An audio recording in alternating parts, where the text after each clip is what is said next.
What do you think? Mamacita. Hot mama. Welcome to MsMojo, and today we're counting down our picks for the top 10 best transformations on what not to wear. I look amazing, and I want to always look this good now. All right. Well, I think we should see something else. Yes, please. I have no problem trying on more clothes for you guys. For this list, we're looking at the most impressive makeovers curated by stylists Stacy London and Clinton Kelly on the TLC series. If you were offered $5,000 to completely restart your wardrobe, would you take it? Let us know in the comments. Number 10, Lizz. You know what they say, there's no business like show business. Oh, there you are. It took us a second to find you.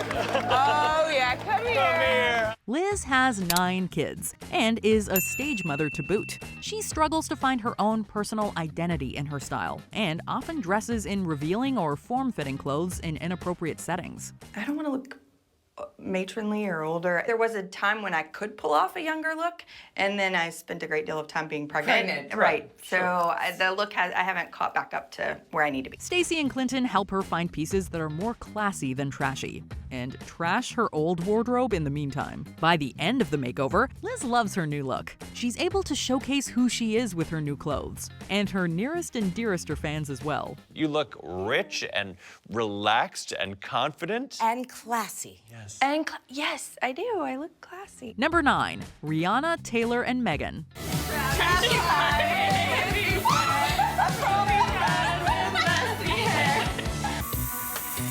Fog machine has been cued. That's our cue. 3 is a crowd. On the premiere episode of What Not to Wear's final season, Stacy and Clinton take on a huge challenge, a trio of friends. And each one needs major fashion help. Your friends contacted us because they think that you are a collective hot mess. Based on what they've seen, they think Rihanna dresses way too scantily. As for Taylor, well, her style is a bit lazy, and Megan is a plain Jane. But once the 3 women begin to take Stacy and Clinton's advice to heart, they learn how to express themselves with the perfect clothing. The friends are super into their own end results and are shocked to see one another's transformations as well. As a group, I think we're always going to constantly remind each other, like, Stacy and Clinton wouldn't like that. Number 8, Mayim Bialik. Even celebrities need some help with their fashion choices sometimes. I'm nervous, and I can pretend like I don't need a makeover, but you do. It's not true. Yeah. And also, I think it's clear that I need so much help. I mean, I will pay for this myself. You can give the money to someone who needs it. I need that much help. Before she portrayed Amy on The Big Bang Theory, actress Mayim Bialik got a huge makeover on What Not to Wear. As a busy mom, she struggled with putting effort into her appearance. I love that you said this is a dress that you're A mom, Yes. upscale. upscale, yes. What's upscale about a baseball jersey and like old denim that's like worn at the thigh? That it's not just like a nursing tank with a sweatshirt over it. Like this is, I would go out to have lunch like this. Her clothes did not accentuate her body type and made her blend into the crowd. But Stacy and Clinton gave her a whole new look, complete with fun colors and accessories to make her shine. Most importantly, she stayed true to herself throughout the process and chose pieces that made her feel confident without compromising her modesty. I feel like we did find that middle ground of stuff that I can use for everything, looks good on me, and still is me. I think everybody I know is going to look at these clothes and say that's totally a Mayim outfit. Number 7, Leanne. We are the daughters of the witches you couldn't give a makeover to. Leanne is a Salem, Massachusetts-based witch and psychic, and she dresses the part, even when she's off the clock. It empowers me. It makes me feel strong. It helps me walk into a room and know I'm different. She struggles in social settings due to her unconventional style, and she admits that her fashion choices function as a way to protect her from having to let her guard down. The idea of you allowing people to see you in a light that makes you more approachable may, in fact, help you in your career. I can see the point, but I can't give up the clothes. Clinton and Stacy help Leanne find clothes that embrace her personality. Therefore, she no longer has to hide behind costumes. Leanne is thrilled with her new look, and her loved ones couldn't be happier for her. Comfortable finally in my own skin. And I can pick and choose, and I know the difference of when to wear what. I've also discovered the beauty of Leanne. I'm not even ashamed to say it. I feel beautiful. Number 6, Tanya. Some people have a hard time growing up. While it's great to be a child at heart, Stacy and Clinton gave a much-needed makeover to Tanya, a mother who dresses like a kid herself.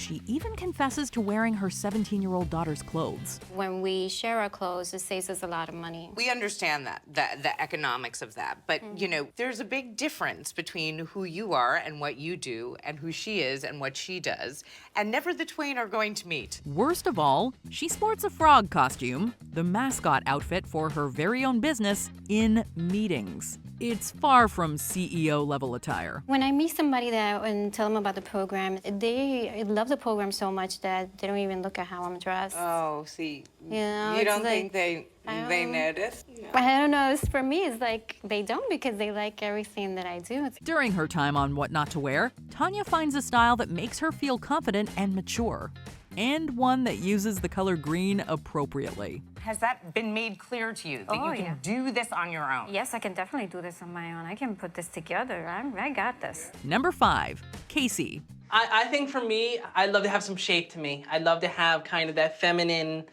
perfection, but I just don't see it as possible. Hold on. Sometimes all you need is a confidence boost. Well, $5,000 doesn't hurt either. Casey comes on What Not to Wear struggling to find the right ways to dress for her body type.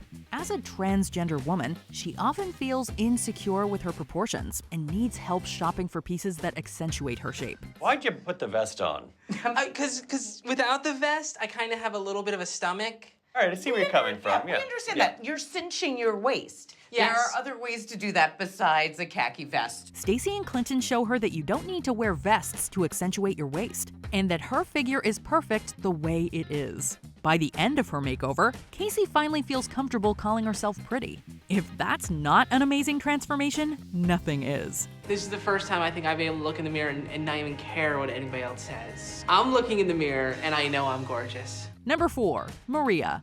Maria's wardrobe was beyond bright. It was blinding. She needed some serious help using color in her outfits in a way that wouldn't totally overpower her. Have you always been into bright colors? I mean, even as a little kid, as a teenager? My mother liked bright colors. My mom says that you only wear black when you're mourning. Stacy and Clinton basically throw away the entirety of her massive collection of vibrant pieces and guide her towards the light.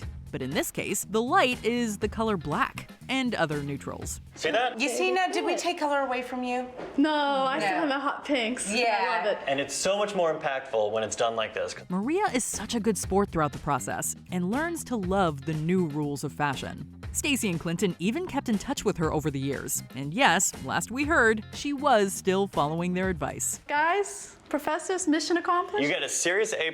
You were a great student and an absolute pleasure to work with. You were really a lot of fun. Oh, guys, group hug. Number 3, Tristan.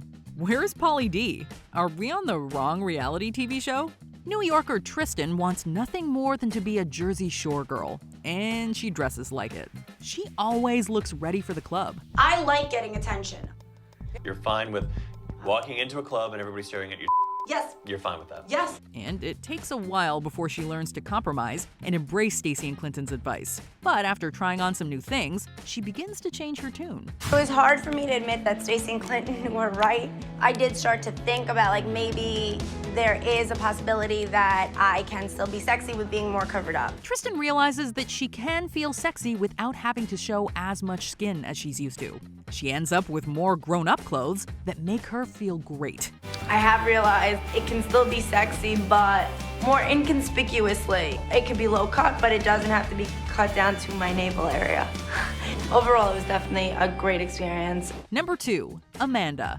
If Stacy and Clinton hate anything, it is baggy sweatpants. Blogger and mother of 3 Amanda admits to taking a low-maintenance approach when it comes to fashion, especially since she became a mom at age 23. We understand that your sense of style probably stopped evolving. 22. 22. I had my son when I was 23. So. When you were 23. Yeah, I kind of haven't dressed myself since then. Okay, so 22, that's a tough time to stop evolving. She feels insecure about the changes her body has gone through since childbirth and has trouble seeing herself positively. I kind of dress for function, but maybe to hide a lot of the things that you feel like change. Right. But her experience on the show helps her shift her perspective, and she uncovers a personal style that gives her a new sense of confidence. By the end, she is eager to show up to work events to flaunt both her new clothes and self-image. When I look good and feel good, I don't have a reason to beat myself up. Now I see awesome, and I plan to say that.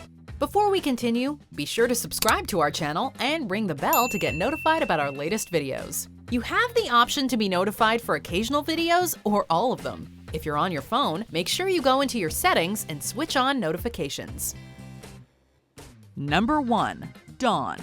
They say to always save the best for last. In this case, it is the very last episode of What Not to Wear. Abracadabra, new image.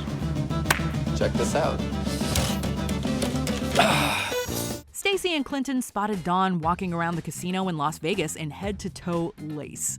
The problem is, she sports that type of attire every day. It's a little provocative, but that's okay because it fits my personality. As a final challenge, the co-hosts vow to fix her style in only 24 hours. Can they do it?